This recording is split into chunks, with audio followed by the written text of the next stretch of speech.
Hare Krishna, Prabhuji. Yes, Prabhu, Hare Krishna. Yes, sorry, Prabhuji. Actually, my mic was off. So, yes, uh, Prabhuji, we'll start with Mangalacharan or start. Yes, yes. ॐ अज्ञानतिमिरान्धस्य ज्ञानाञ्जनशलाकया चक्षुरुन्मिलितं येन तस्मै श्रीगुरवे नमः श्रीचैतन्यमनोभीष्टं स्थापितं येन भूतले स्वयं रूपो कदाम्यहं ददाति स्वपदान्तिकं वन्देऽहं श्रीगुरुश्रीयुतपदकमलं श्रीगुरुन् वैष्णवांश श्रीरूपं साग्रजातं सहगण रघुनाथन्वितं तं सजीवम् साद्वैतं सावधूतं परिजनसहितं कृष्ण चैतन्यदेवं श्रीराधा कृष्णपादान् सहगण ललिता श्रीविशाखान्वितंश्च हे कृष्ण करुणा सिन्धु दीनबन्धु जगत्पते गोपेश गोपिकान्त राधाकान्त नमस्तुते तप्तकाञ्चन गौराङ्गी राधे वृन्दावनेश्वरि वृषभानुसुते देवी प्रणमामि हरिप्रिये वंशाकल्पतरुभ्यश्च कृपा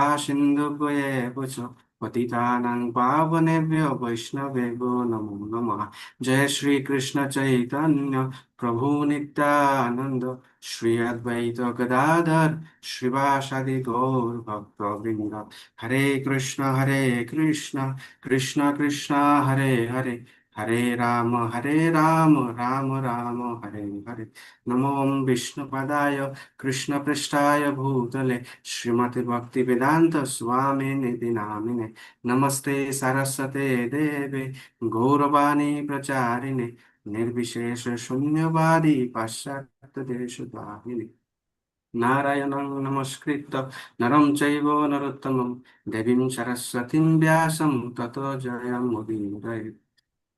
Thank you so much, Prabhuji. So, the chapter is from second canto and fifth chapter was assigned to me. So, I beg your excuse, Prabhuji, because first slide actually I am missing here. Somehow it is not there. So means the chapter entitlement is not here. But anyway, so as we will be discussing, we'll have the recap of fifth chapter. It is entitled as the cause of all causes. So just to connect with the previous chapters, actually this chapter is linked much back, 2 3 chapters back. If we go from there itself, the linkage has started because there was the question answer session between the sages assembled and Sut Goswami. So the sages were asking, actually, Sonak Rishi and his team were asking some questions about the creation. And from there, this onwards, actually, this particular chapter is connected. So just going very fast, that in chapter 3, actually, of second canto, this Sonak Rishi, he asked to Sud Goswami, the son of Vyasadeva, Sri Sukdev Goswami, was a highly learned sage and was able to describe things in a poetic manner. What did Maharaj Parikshit again inquire from him after hearing all that he had said? So there was a conversation between uh, Sud Goswami and Sonak Rishi, and they are asking about the discourses between Sukdev Goswami and Parikshit Maharaj.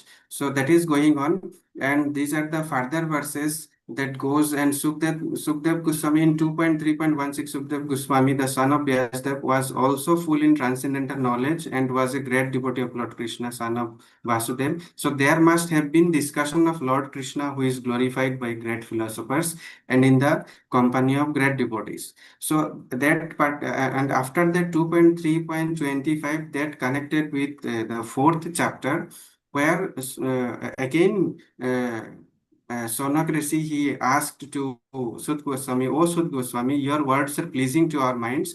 Please therefore explain this to us as it was spoken by the great devotee Sukdev Goswami, who is very expert in transcendental knowledge." So there are the discourses, and what actually went through is we'll try to see from this particular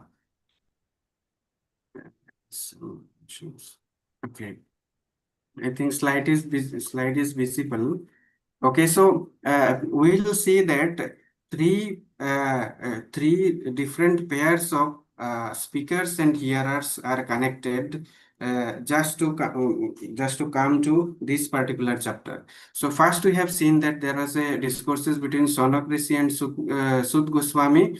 They were asking, actually he was asking to Sud Goswami about the creation, how it happened. And Sud Goswami referred back to the discourses between Parikshit Maharaj and Parikshit Maharaj and Sukdev Goswami. He told that the same set of question was asked by Parikshit Maharaj to Sukdev Goswami, and again the things came that in their discourses, Sukdev Goswami and Parikshit Maharaj, there was again reference to what Narad Muni was asking to Lord Brahma. So that is how there is a flow of disciplic succession we can see. Although the question was raised by Sonak Rishi to Sud Goswami, but that was coming through Parampara, and they are referring how Narad Muni was speaking to Lord Brahma and asking those questions.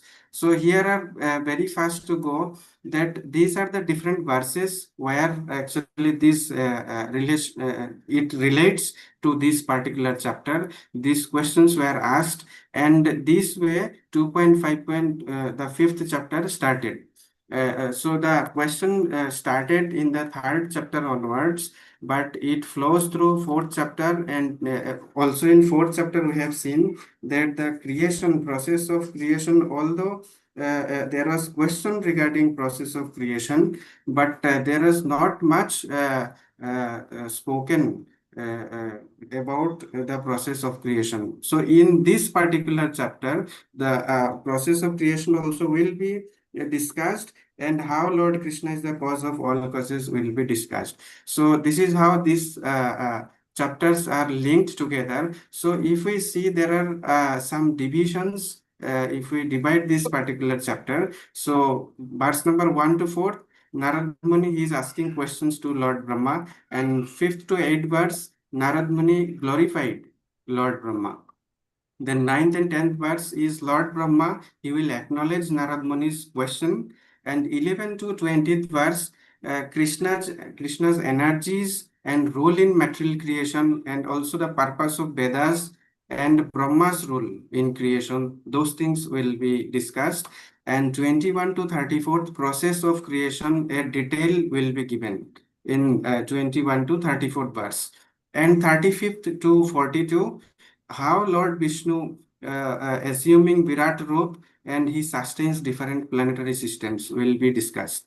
So, just a brief in this chapter will be basically there will be sets of questions while we are passing through. So, we'll see. So, if in second verse there will be some sets of questions, basically six questions, and also in fourth verse, there will be five sets of questions. So based on these questions, there will be answers related to different verses.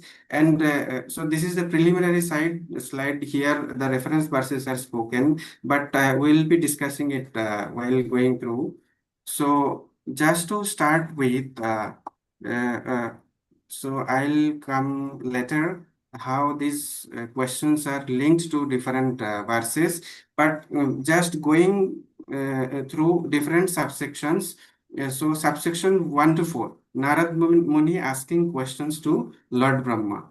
So here first actually Narad Muni, he was he started Narad Muni, he asked Brahmaji, O chief amongst the demigods, O firstborn living entity, I beg to offer my respectful obeisances unto you. Please tell me that transcendental knowledge which specifically directs one to the truth of the individual soul and the super soul.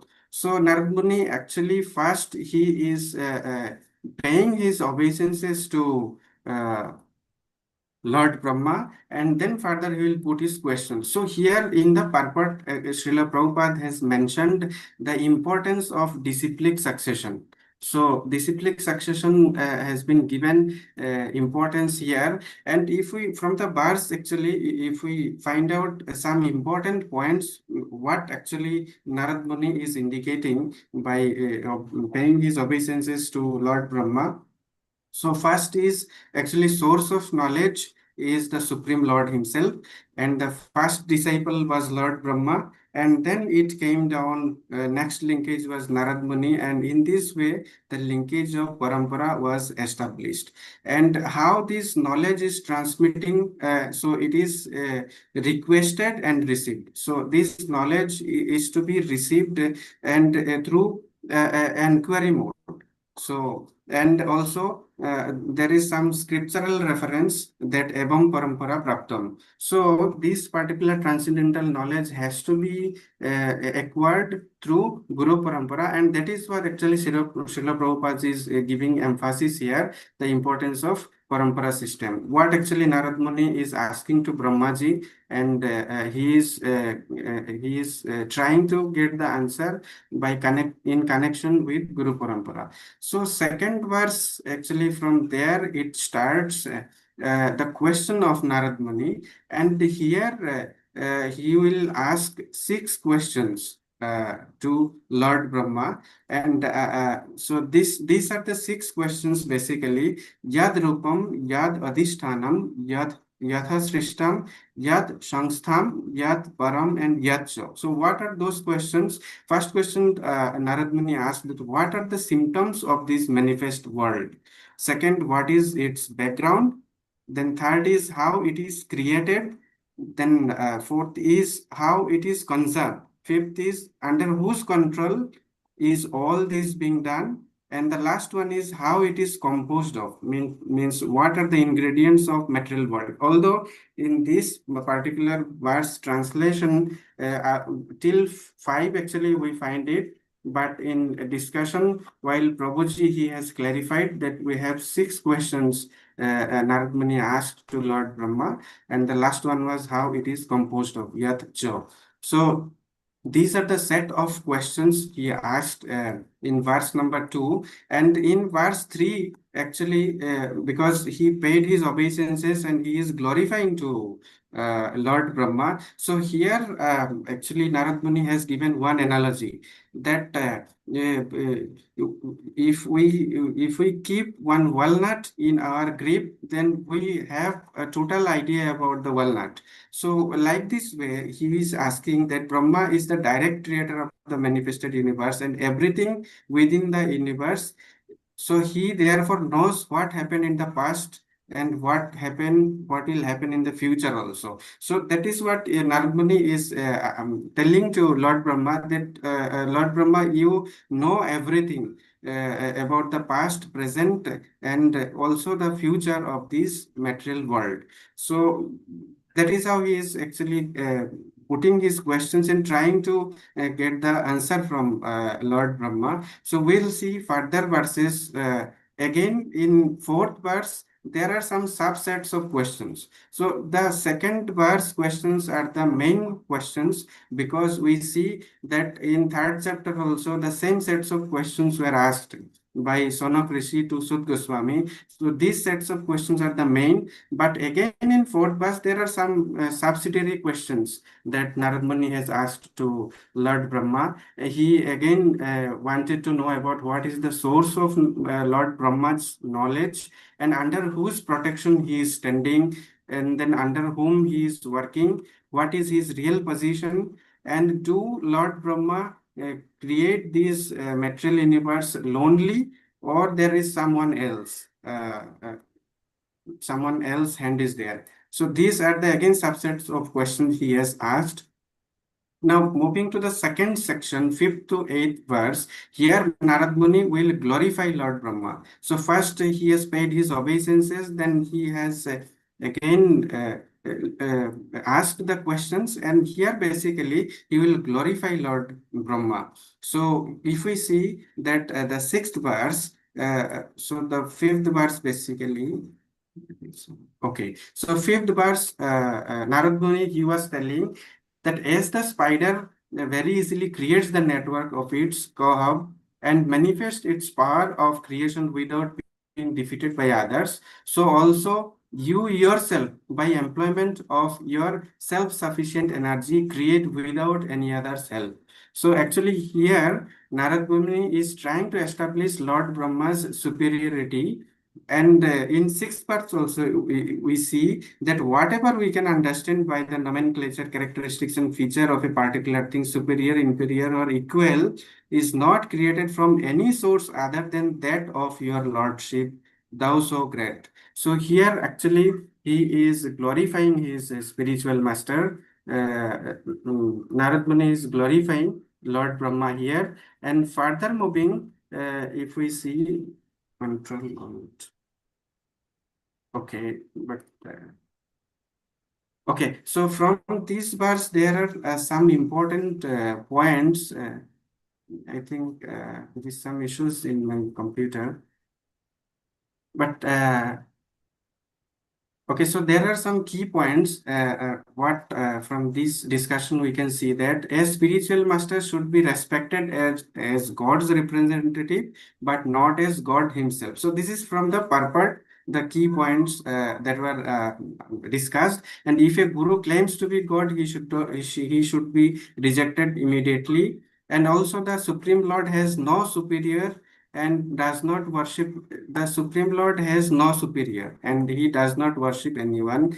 And another thing was spoken here, that is ahangraha upasana, is self worship. It is a process of realization but does not make one God. So there are some people who themselves consider as God. So but here it has been spoken that no one becomes God through spiritual practice. God is eternally God. So these are the some of the key points from this verse that was spoken. And if we see from eighth verse, here again Narad Muni is telling that, dear Father, you know everything and you are the controller of all. Therefore, may all that I have inquired from you be kindly instructed to me so that I may be able to understand it as your student. So Narad Muni is here requesting Brahmaji to give answers to his queries. So this particular verse basically, and so further progressing in the third section, here Lord Brahma will now acknowledge Narad Muni's questions, whatever Narad Muni has asked. So Lord Brahma is acknowledging. So Lord Brahma said, my dear boy Narad, being merciful to all, including me, you have asked all these questions because I have been inspired to see into the prowess of the Almighty Personality of Godhead. So, what is the discourses in the verse has been given? This purport has been given by Srila Prabhupada. So, Brahmaji, being so questioned by Narad, he congratulated him. For it is usual for the devotees to become very enthusiastic whenever they are questions. They are questioned. So Lord Brahma was very much enthusiastic. He was feeling happy by hearing questions from Narad Muni, and it is purifying. It is purifying both for the questioners and for one who answers the question. So this is from the purport of this particular verse. The pure devotees are not only satisfied by knowing everything about the Lord, but are also eager to broadcast the information to others. So thus the devotees feel satisfied when such an opportunity is offered to him. And this is what actually Lord Brahma was expressing. He was so much happy. And we see also from Bhagavad Gita verse 10.9 that mad chitta mad gata prana budhayanta parasparam kathayantascha mam nityam tushanti cha ramanti cha. So the devotees actually discussing the spiritual matter, they feel very much satisfied. So this is what was also expressed by Lord Brahma to Narad Muni. So coming to 2.5.10th verse, Narad Muni is continuing, Lord Brahma is continuing here, that whatever you have spoken about me is not false, because unless and until one is aware about the personality of Godhead, who is the ultimate truth beyond me, one is sure to be illusioned by observing my powerful activities. So what are the main key points from the purport Srila Prabhupada has given expressing Lord Brahma's feelings? So here he has given a logic that frog in the well, he his mindset is within that well only. So he do not have ideas outside the world. So materialistic people also, they measure God with limited logic because they do not have spiritual vision like a frog in the well.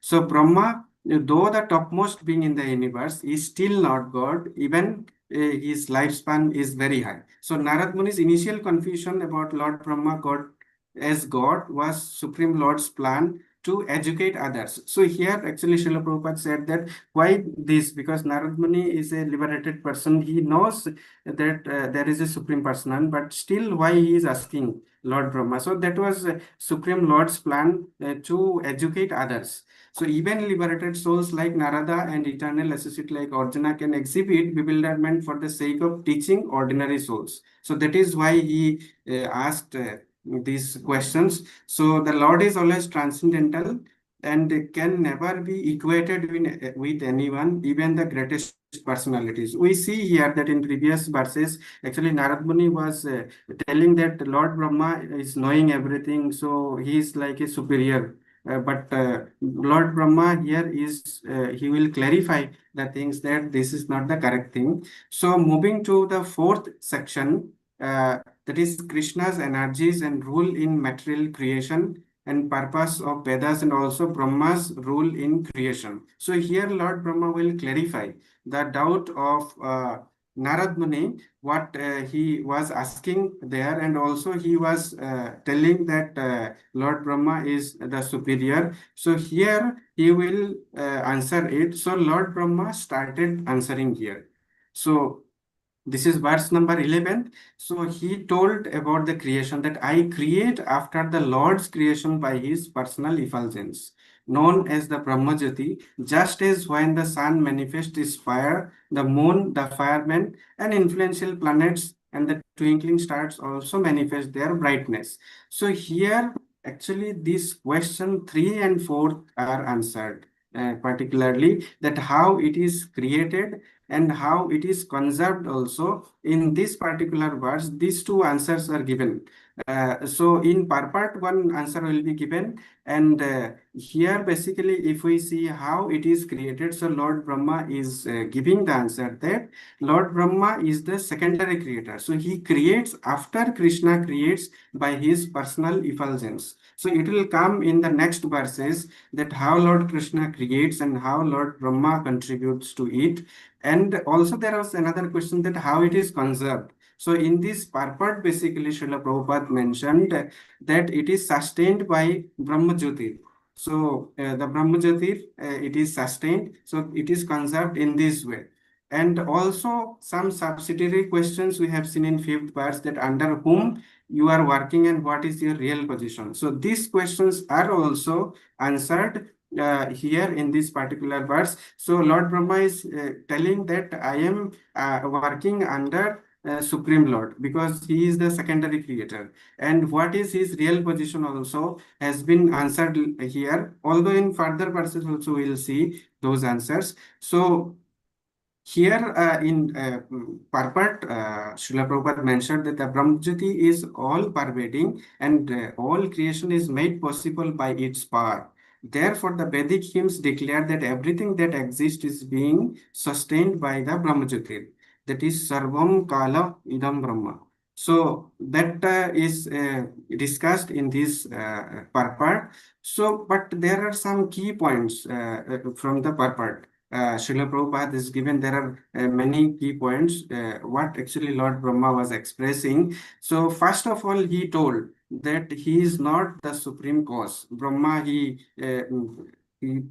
clarified. So Brahma himself clarifies to Narad that he is not the cause of all causes. So this is a common misconception held by less intelligent individuals. So this is from the purport, the key points that has been taken out, and supreme authority. So Brahmaji's statement is considered final in the Vedic knowledge tradition, like the Supreme Court's verdict in legal matters. So here Lord Brahma himself is clarifying that he is not the supreme cause, but rather the Supreme Lord is Lord Krishna or Vasudev. So, and also here creation from Krishna's effulgence.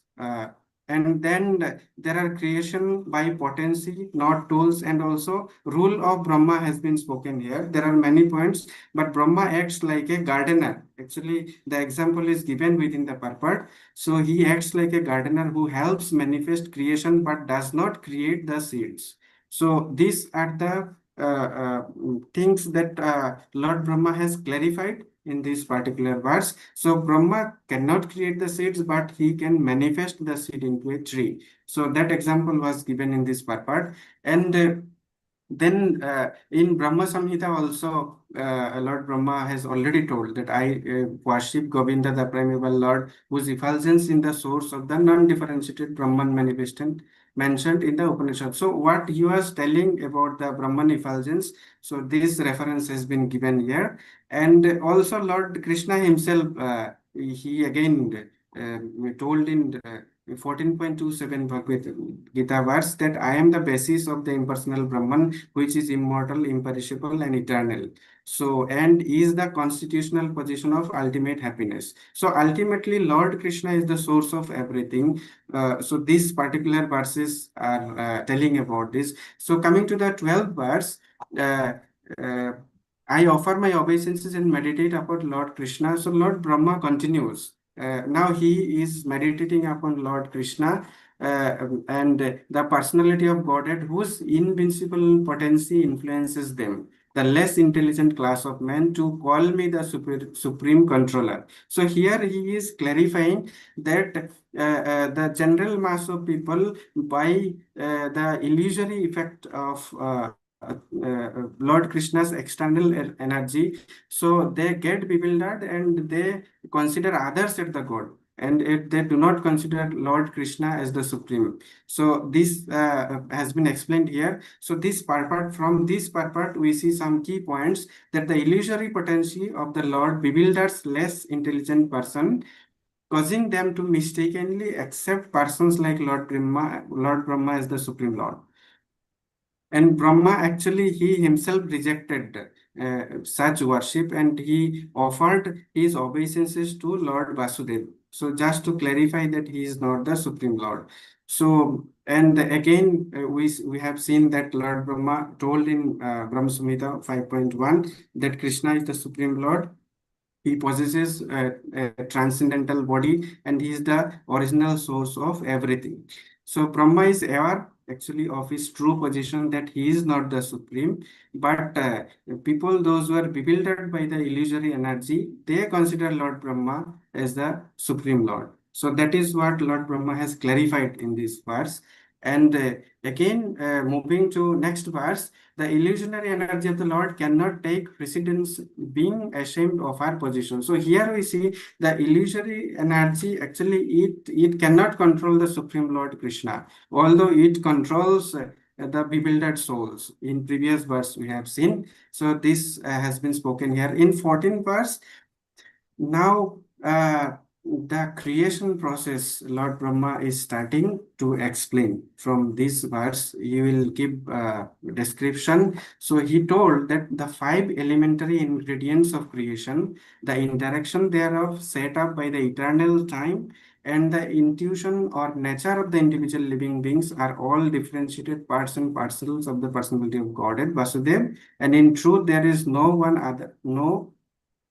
other value in them. So the creation process has started. Lord Brahma is giving the clarification from here that all the ingredients for creation, whatever is starting with eternal time, so all actually are manifested from the Supreme Lord itself. So here there are different elements has been spoken in this particular purport of this verse, and in reference to Bhagavad Gita 7.4.5, so Srila Prabhupada has spoken in this purport about this. There are different material elements, and all comes from the Lord's external energy.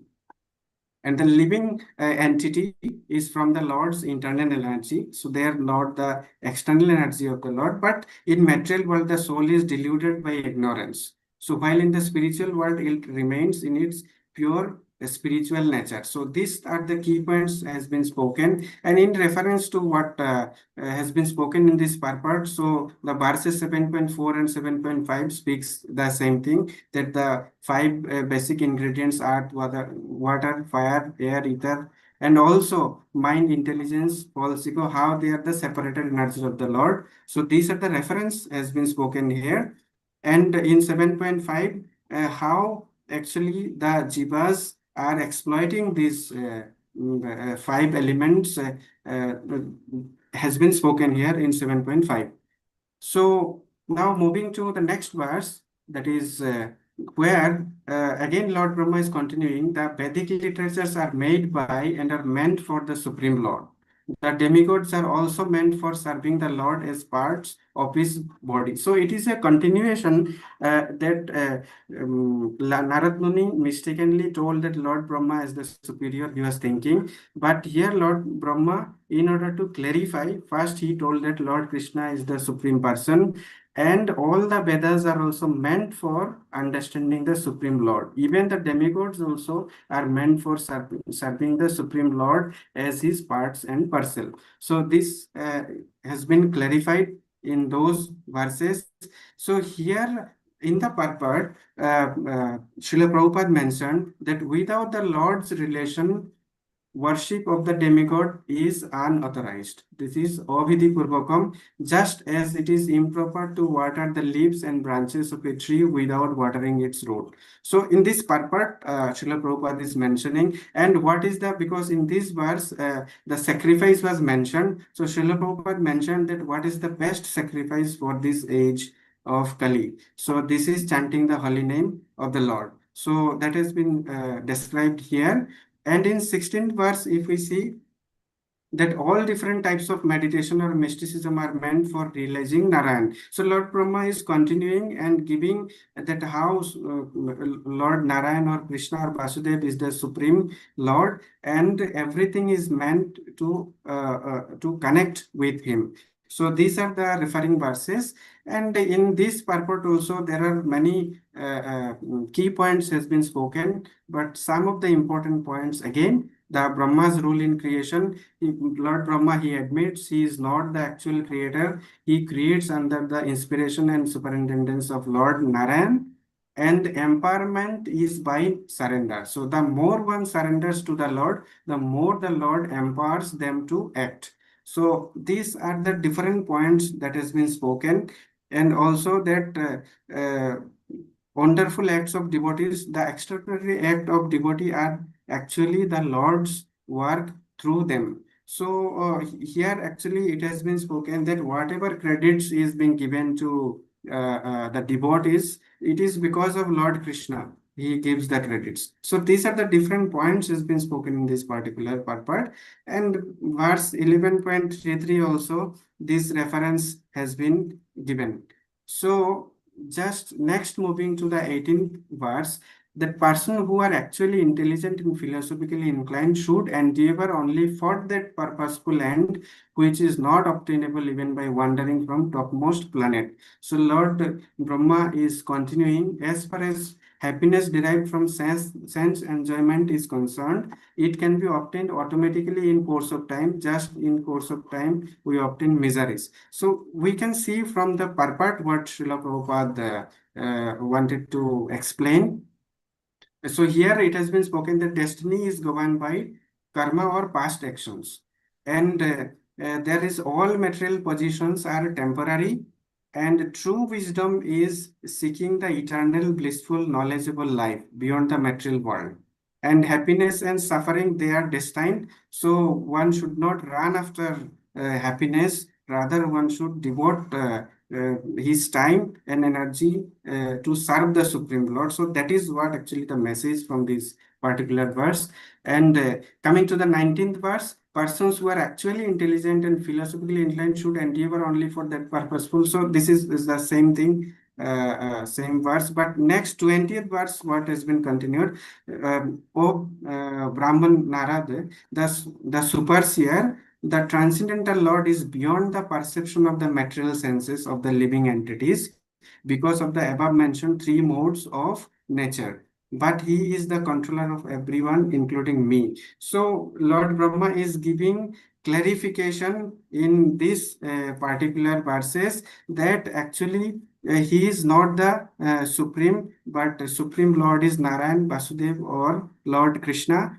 And because of the bewilderment of by the three modes of nature, so general mass of people consider himself as the supreme Lord. So these are the points has been spoken. Now coming to the most important section, what Lord actually Narad Muni wanted to hear from Lord Brahma, and also that was asked in third chapter, that is in continuation, that process of creation, how it has taken place or how it takes place. So here are some important things in this particular section, that the creation and annihilation of the material world is a regular action of the Lord, just to allow the conditioned souls to play as they like and thereby create their own fate of being differently created again in terms of their independent desires at the time of annihilation. So it is from the purport of 21st verse. We'll go verse by verse, but in this particular verse, what emphasis has been given in this particular section? So why this creation happened? It is because of that Jiva's different desires, and Lord Krishna, in order to fulfill, he creates this material world. And also that the law of creation as per Vedic literature is that it is created at certain intervals and it is annihilated by the will of the Lord after some time. So the whole material or even the spiritual creation is a manifestation of the energy of the Lord. So these things will be discussed in this particular section, section 5. So we'll see it verse by verse here. So how the creation starts.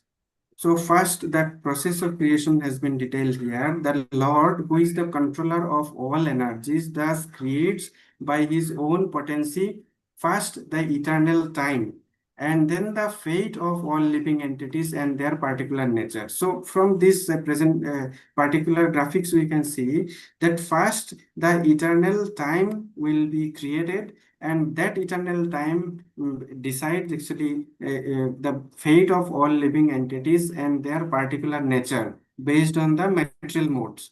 So understanding time, because what is the understanding, because time is having, it is eternal, so it is having all the records of all the jivas desires, what was there before annihilation. So one annihilation took place, so jivas are taking shelter of Mahavishnu. But again, when the creation will take place, so those desire has to get manifest. So what is the main mechanism? It is through time actually it starts. So we'll see in further verses. So there are some important aspects Srila Prabhupada he discussed in the purport, that the whole material or even the spiritual creation is a manifestation of energy of the Lord, and the Lord therefore exists in his impersonal form by such expansion of energy, and the complete creation rests on his impersonal feature. That was also one question Narad Muni is he asked, that how it sustains the creation. So here the answer has been given, and that although the Supreme Lord everything created by his expansion of energy, he always remains separate. That we have seen that the creation takes place through his energies, but Lord is not directly involved. So through his energies, he creates. The whole creation thus merges within the body of transcendental Narayan at the time of annihilation, and the creation emanates from his body again with the same unchanging categories of fate and individual nature. So that is very important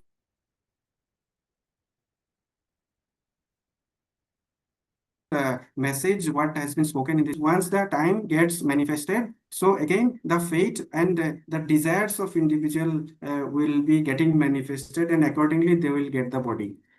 So there are many relevant verses from Bhagavad Gita that was mentioned in this particular verse. So just these are the verse 9.5, 6, and 7. Here it has been spoken that Yet everything that is created does not rest in me. Behold my mystic opulence. So here Lord Krishna is telling that how he everything is under his control, but he is not control of other things. So that is what these examples has been given. And Lord Krishna, he himself spoken in those particular verses. So at the end of millennium means here. So again, how this creation takes place. So when Brahma dies, the devastation or annihilation takes place. This means that the energy manifested by the Supreme Lord is again wound up in himself. So these are the from those Bhagavad Gita verses in reference what Srila Prabhupada mentioned in this particular part.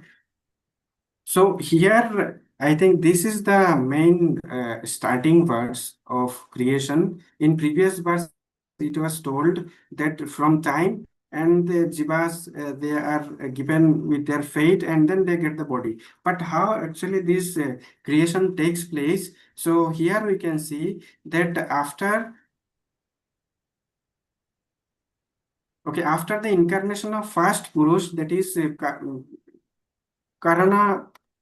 That is actually a Mahavishnu, if we see Lord Mahavishnu. First incarnation will be of Lord Mahavishnu, and once he put his glance to the Pradhan, then Mahatattva it comes out. We see. So the process of creation has been explained here. So Mahatattva it manifests.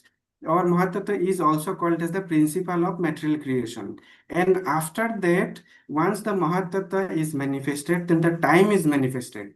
And in course of time, the three qualities appear. So the sequence is that the first, in the incarnation of Mahavishnu, he puts his glance to the Pradhan, then the Mahatattva will come out, the principle of material creation. From there, time will manifest, and after that, the three modes of material nature will appear. So, and then those three modes in interaction with the false ego, they will then get converted to different activities. So that we'll see in the next verse. So here, actually, in this purport has been spoken that Kal may be taken as the first cause of all creation. And by transformation of nature, different activities of the material world becomes visible. So this is the first step we see that how the creation starts. Then material activities are caused by the Mahat Tattvas being agitated. At first, there is transformation of the mode of goodness and passion, and later due to the mode of ignorance.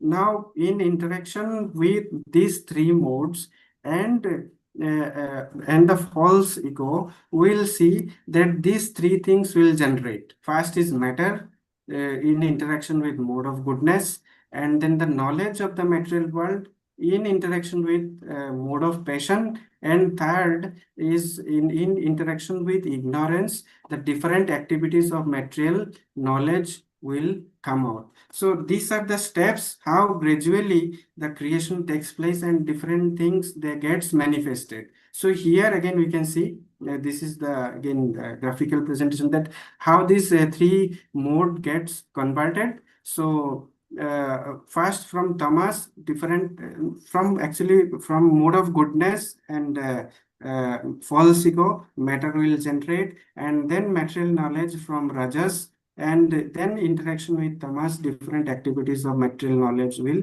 come out. So material creation of every description are more or less due to the development of the mode of passion. So in this material world, whatever development takes place, it is basically the due to the mode of passion. So here we'll see again some important points that has been spoken in this particular purport by Srila Prabhupada, that Brahma is the presentation of mode of passion and Vishnu is the presentation of mode of goodness, while the mode of ignorance is represented by Lord Shiva, and all material creation by the living entities is therefore initiated by the mode of passion. So the material creation, the activities actually mostly prominent is mode of passion here. So again, so here with the advancement of the duration of life in a particular millennium, the different modes act by gradual development. So in different ages, the prominence of different modes are there. So in this age of Kali, the mode of passion is prominent, where the material activities of different varieties are prominent. So mode of passion is very much prominent. So by a slight cultivation of the mode of goodness, a glimpse of spiritual nature is perceived. So here Srila Prabhupada is mentioning that in this age the mode of passion is prominent. So how one can overcome? So if one develops the mode of goodness, so gradually he can get the spiritual knowledge. He can acquire the spiritual knowledge. So next, moving to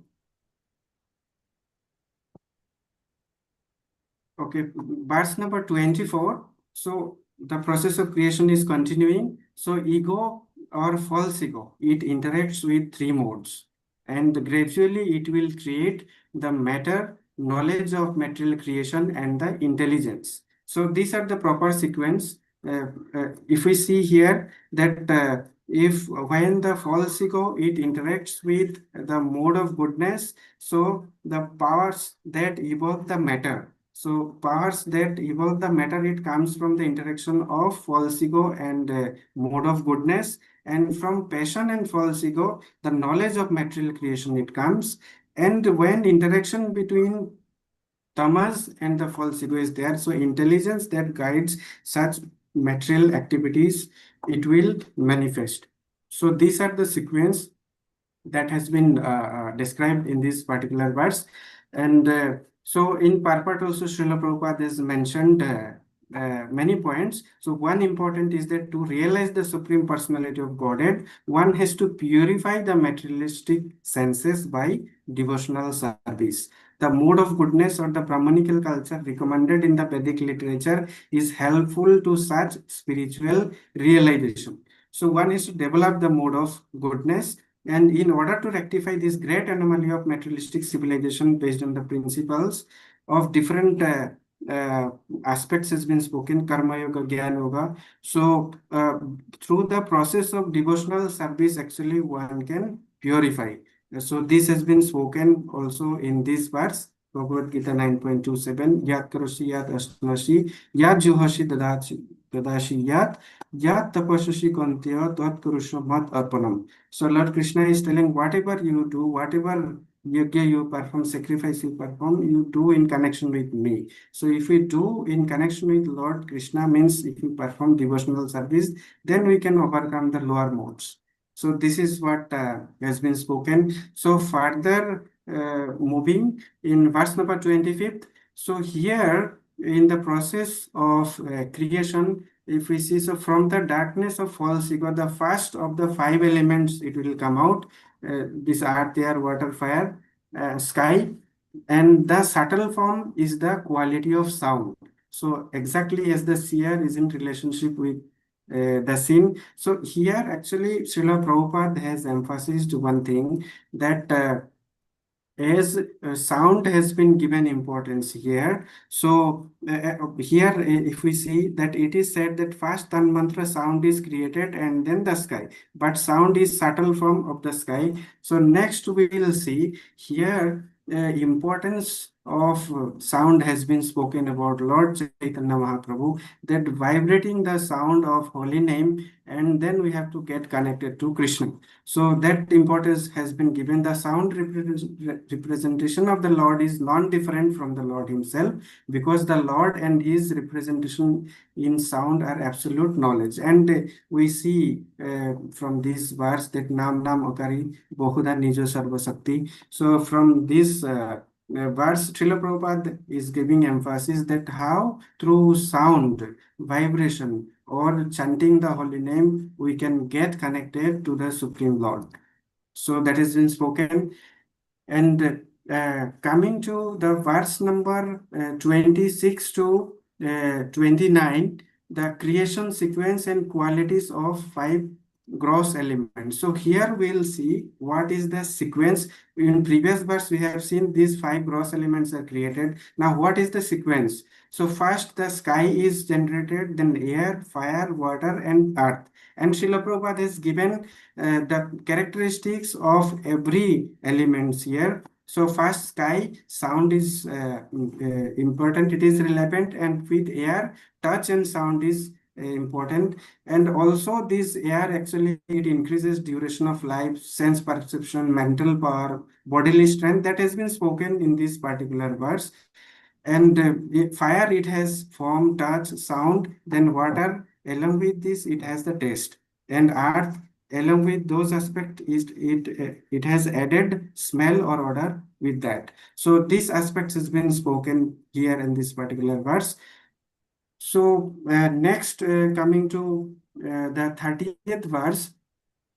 So first we have seen how these different gross elements were generated, and now here we see that from the mode of goodness, mind is created, and also the demigods, basically the 10 demigods, they are known as the controller of directions. They were created from the mode of goodness. So this is the sequence. So from mode of goodness, what is generated? Mind, and then 10 demigods controlling the bodily movements has been created here. And in further, from the mode of passion, what are the different elements that are created? So, but the further transformation is from the mode of passion, and what comes? The different sense organs like ear, skin, nose, eyes, tongue, mouth, heart, genitals. So these all sense organs, they are created from the mode of passion. So living condition in material existence depends more or less on one's intelligence and powerful living energy. All the sense organs headed by intelligence and the living energy prana are different products and byproducts of the second mode of nature, that is passion. So in this particular purport, Srila Prabhupada has mentioned this important aspect. And in 32 verse, the material body is an ensemble. So far we have seen that different gross elements and subtle elements are created.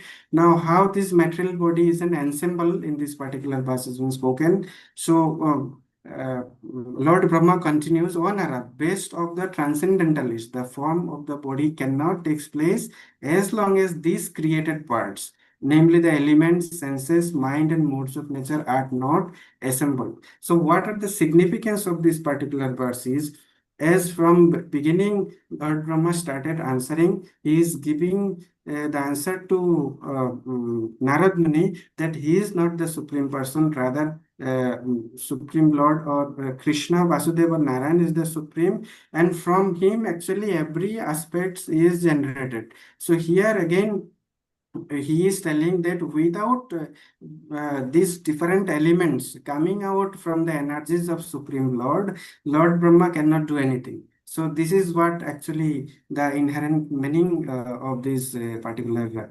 verse. So here further, if we move, so here actually Lord Brahma, what he wanted to tell by this ensembling, that first as the jiva desires, so in order to fulfill the jiva's desires, when again the creation takes place, so Lord Krishna's plenary expansion, Mahavishnu, he put his glance to Pradhan, and then Mahatattva is created, and then Mahatattva, from there actually we see again different components, they will gradually come out, so including the different senses and also the material body. And once these things are created, then the living entity is put inside a particular body, this living entity. So that is how this ensembling is done here. And Lord Brahma is trying to tell that my duty is the secondary creation or secondary aspect, not the primary things. So primary things, everything, senses, and then modes, everything comes from the energy of the Supreme Lord. So that is what Lord Brahma is trying to tell here.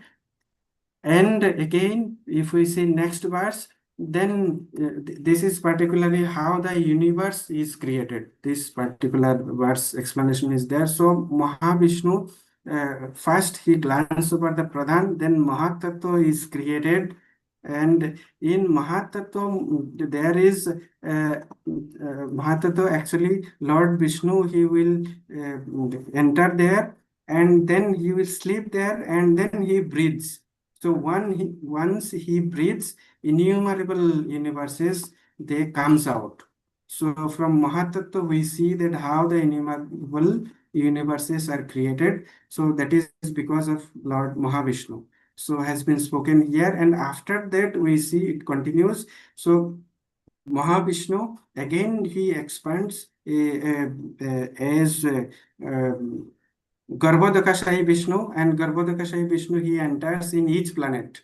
And here we see that how from Garbhodakashayi Vishnu, Lord Brahma, he is manifested from there. So this is the process, although we have seen in Prabhuji also once he has discussed. So it is actually one universe. There will be different planetary systems. Lord Mahavishnu is outside this. So from him actually many billions of universes comes out, and in each universe there are different planetary systems where Garbhodakashayi Vishnu is there. And after that finally we see that there will be again as Shirodakashayi Vishnu, he will enter into the every atoms as Paramatma.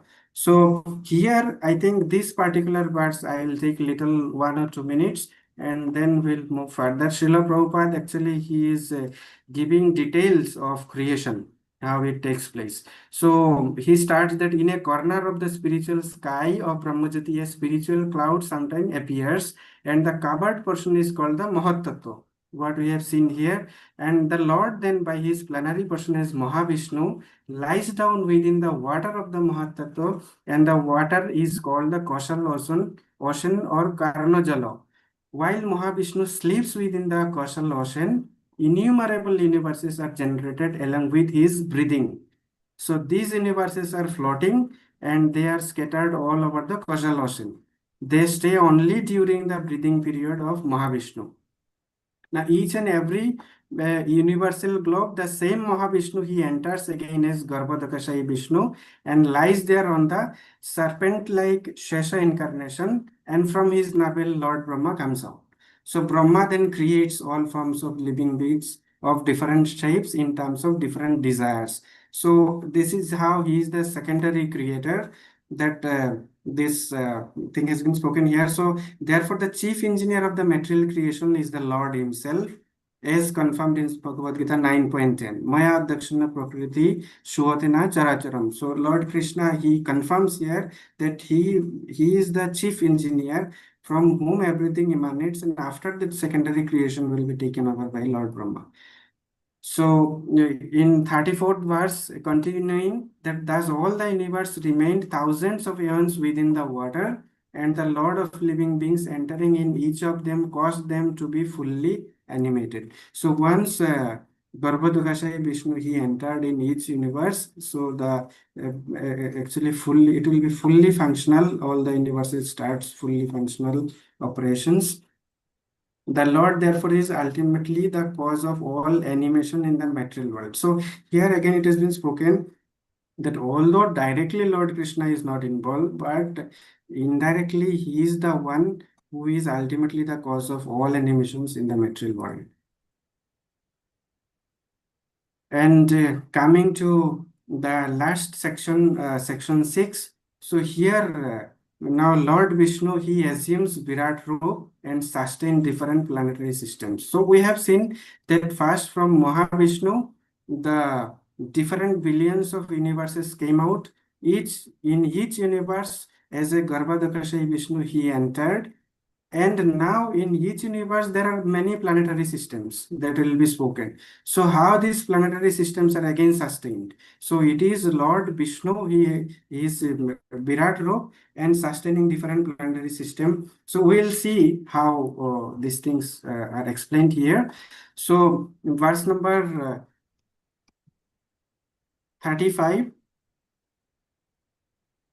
Verse number 35, Lord Mahavishnu, although lying in the coastal ocean, came out of it. So first he was lying in the coastal ocean. When every billions of universe has to come out, he breathes, universe is created, and then he came out of it. And then dividing himself as Hiranyagarbha, he entered into each universe and assumed the Virat Roop with thousands of legs, arms, mouths, heads, etc. And there the expansions of planetary systems within each and every universe are situated in different parts of Virat Group. So this has been spoken here that how this different planetary system sustains. In 36 verse, great philosophers imagine that the complete planetary systems in the universe are displays of different upper and lower limbs.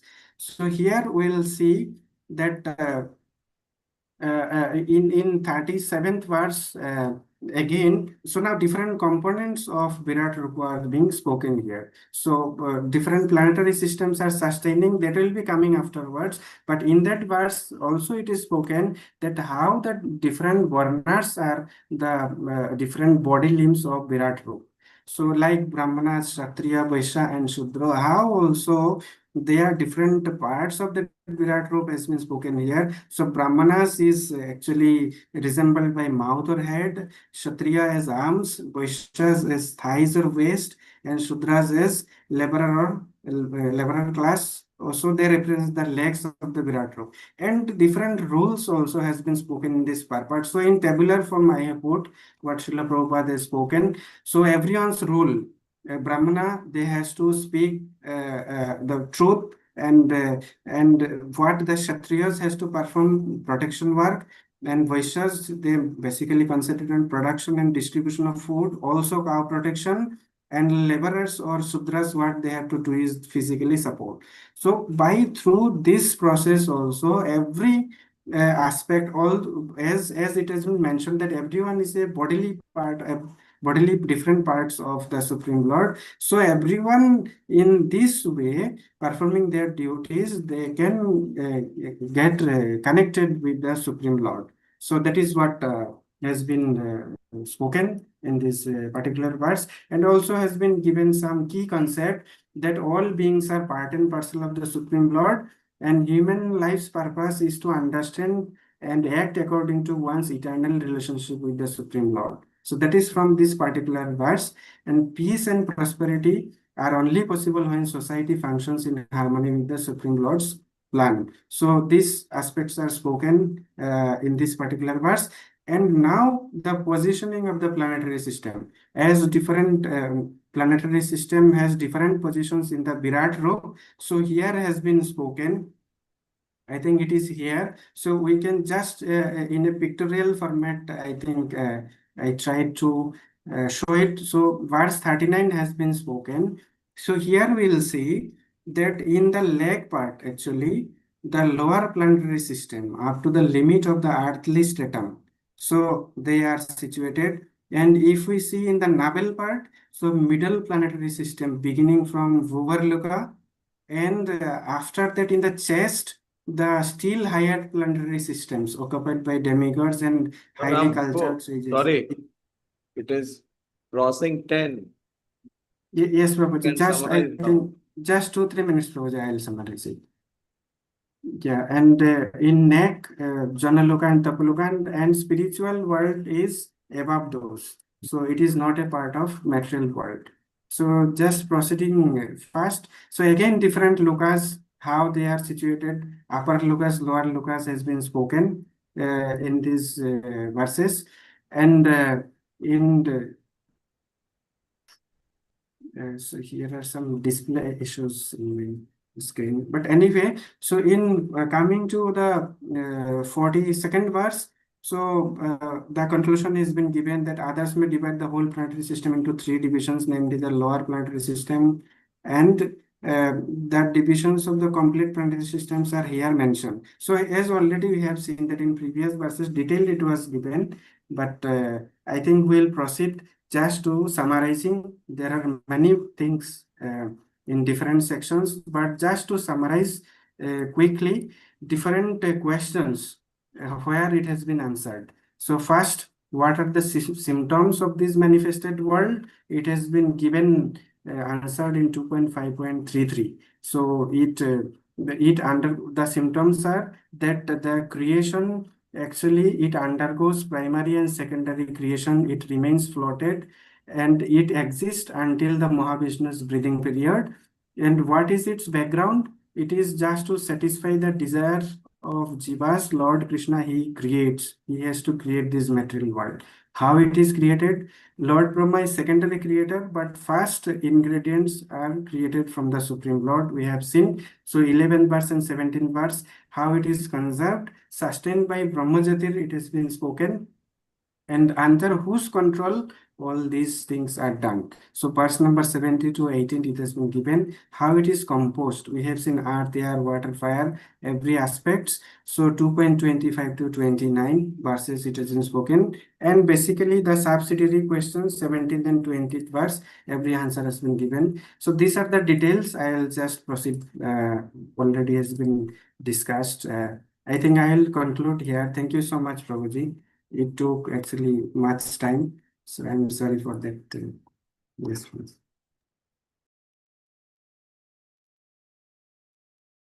Okay.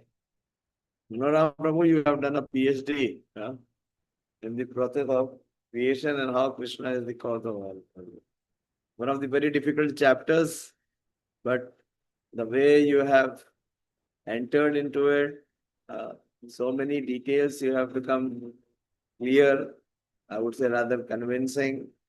And as always, the presentation is so lively, so colorful, very, very intricate, very difficult to understand, but I'm very happy to see that you really dived into this chapter, into the verses, and you have caught the flow. Thank you. Thank you for making this effort. I have seen so many devotees and so many others very baffling. This process of creation is extremely bewildering. But good. Thank you for making this wholehearted effort. Hare Krishna. Okay. It's already late. Anyone has any question? If something struck you?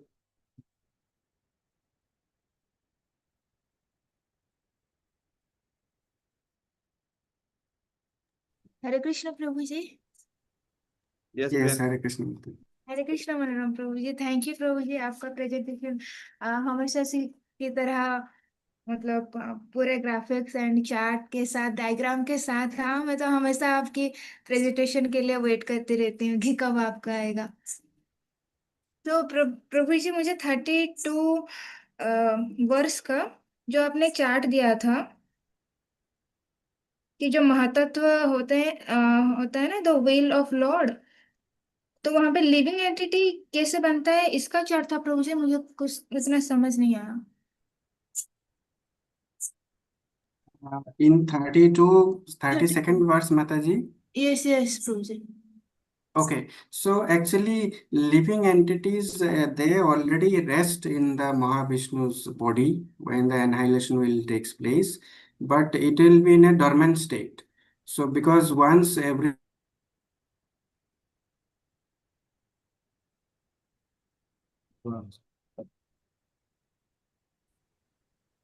so as soon as the creation has to takes place, so what has to come out? That different ingredients based on which actually the living has entity has to be given different bodies. So that has been spoken in this part that how it is assembled or ensembled. So previously we have said living entities will be there. They are eternally existing. But during the annihilation process, they rest in the bodies of the Supreme Lord. So once the Mahatattva get agitated and the different parts they will come out like time, then basically the time will, it's like a diary that it registers eternally what the Jiva's desire was, and also the different modes will come out from that. So then what will in secondary creation, what will happen? Lord Brahma, he will put the living entity as per the record of the time that what desires we are having different living entities. So in that way, the false ego of the living entity it will interact with different modes, and that accordingly that different bodies will be given. They will be placed in different bodies. So here I think although directly no mention of that living entities how they are coming out in this particular verse, but what I understood that living entity they exist already, but other components is to come out based on that Jiva's desire that living entity will be placed in a particular body. So he will attain particular characteristic according to that body or species. I think this is my understanding. Maybe I am also wrong, Prabhu. So Prabhuji can supplement this one. No, it is, you are right, what you have said, this is what is mentioned. That unless and until the 23 elements manifest, the Brahma's creation begins, the secondary creation. The jivas cannot be manifested again. The unmanifest cannot become manifest. That is the crux.